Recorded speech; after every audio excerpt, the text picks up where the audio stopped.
America loves rules. We have rules for everything. Traffic lights, baseball games, even making a sandwich. But the most important rules are for our country. Those rules are written in the Constitution.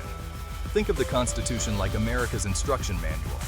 It tells everyone, the President, Congress, even regular people, how things should work. It's how we make sure everyone plays fair. The Constitution is important because it protects our freedom. It prevents any one person or group from having too much power. That's super important for a democracy. Without the Constitution, America would be chaotic. Imagine a football game with no referees or rules. That's why the Constitution is so special. It keeps things running smoothly. Now imagine the government like a three-legged stool. Each leg represents a branch: the President, Congress, and the courts. This is called separation of powers. It's a fancy way of saying no one person or group runs the show. The President is like the principal of a school. They're in charge of making sure the country's laws are followed. But even the principal can't change the school rules. Congress is like the school board. They write and pass the laws. Think of them as the rule makers. They can't just make up any rules they want, though. They have to follow the Constitution. Then there are the courts, the referees of the government. They make sure everyone follows the rules, including the President. If someone breaks the rules, the courts can step in. The Constitution isn't just about how the government works. It's also about protecting your rights as a citizen. The first 10 amendments, called the Bill of Rights, guarantee things like freedom of speech, religion, and the press. The Bill of Rights says you can speak your mind, even if it's unpopular. You can practice any religion you choose or none at all.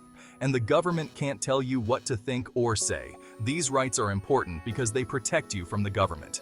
They ensure you have a voice and can live freely. Pretty cool, right?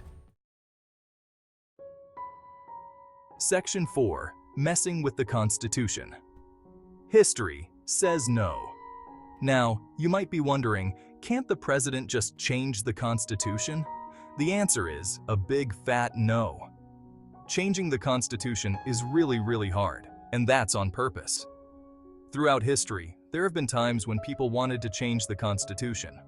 But it's a long and complicated process. It requires approval from both Congress and the states. The Founding Fathers made it difficult to change the Constitution for a reason. They wanted to prevent anyone from messing with our fundamental rights. They knew how important it was to protect our freedom. Section 5. Guardians of the Constitution, Congress, and the courts. Remember those referees we talked about? Congress and the courts are like the ultimate protectors of the Constitution. They make sure the President doesn't try to overstep their boundaries. Congress can impeach and remove a president who breaks the law. They can also pass laws to limit the president's power. Think of them as the checks and balances in our government. The courts also play a crucial role. They can strike down laws or actions by the president that violate the Constitution. This ensures that everyone, even the president, is accountable to the law. Section 6. The Constitution, America's safeguard. The Constitution is the bedrock of American democracy. It protects our freedoms, limits the government's power, and ensures that everyone plays by the rules. And that's something worth celebrating. The Constitution isn't just an old document. It's a living, breathing document that continues to shape our lives today. It's our responsibility to understand it, protect it, and make sure it continues to work for everyone. Remember, knowledge is power. The more you understand the Constitution, the better equipped you'll be to participate in our democracy.